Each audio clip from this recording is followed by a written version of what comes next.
আজকে হাদিকে শহীদ করা হয়েছে ভারতীয় আগ্রাসনের অংশ হিসাবে। এটা আমাদেরকে বুঝতে হবে, আমাদেরকে আরো বুঝতে হবে। আজকে হাদিকে শহীদ করার মাধ্যমে এই দেশের দালাল কারা কারা এদেরকে চিনতে হবে। ভারতীয় দালাল কারা কারা, আওয়ামী লীগের দালাল কারা কারা এদেরকেও চিনতে হবে। যদি আমরা এদেরকে চিনতে ভুল করি তাহলে আমরা কেউ নিরাপদে থাকতে পারবো না, আমরা এই বাংলাদেশকে ধরে রাখতে পারবো না। একটা জিনিস আপনারা মনে রাখবেন, সর্বশক্তিমান আল্লাহ তাআলা, এবং আল্লাহ তাআলা সবচাইতে শক্তি কাদেরকে দিয়েছেন? মানুষকে দিয়েছেন।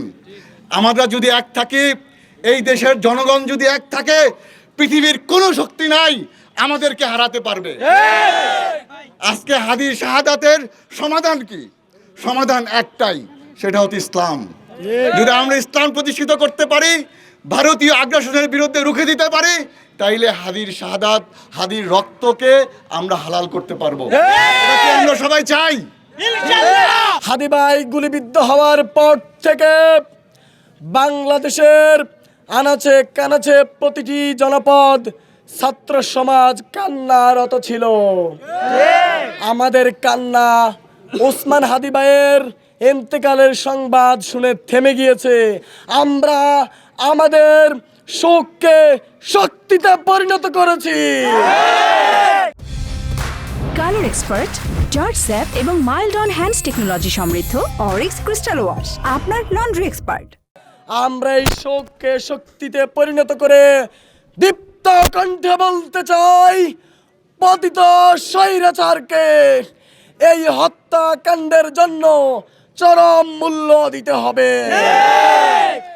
আমাদের চিরশত্রু রাষ্ট্র ভারতকে এর জন্য চরম মূল্য দিতে হবে। সংগ্রামী সাথী ও বন্ধুগণ, ভারতের সাথে এবং ভারতে আশ্রয় গ্রহণকারী পতিত স্বৈরাচারের সাথে বাংলার মাটি ও মানুষের কশ্চিন কালেও কোনো আতাত কিংবা আপোষ হবে না, হতে পারে না।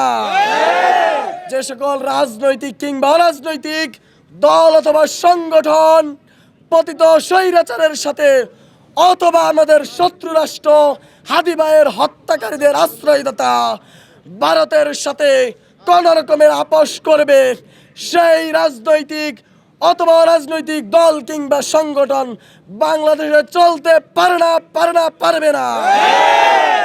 সংগ্রামী সাথী ও বন্ধুগণ, হাদি ভাইয়ের ইন্তেকালের মাধ্যমে হাদি ভাইয়ের কর্ম থেমে থাকবে না।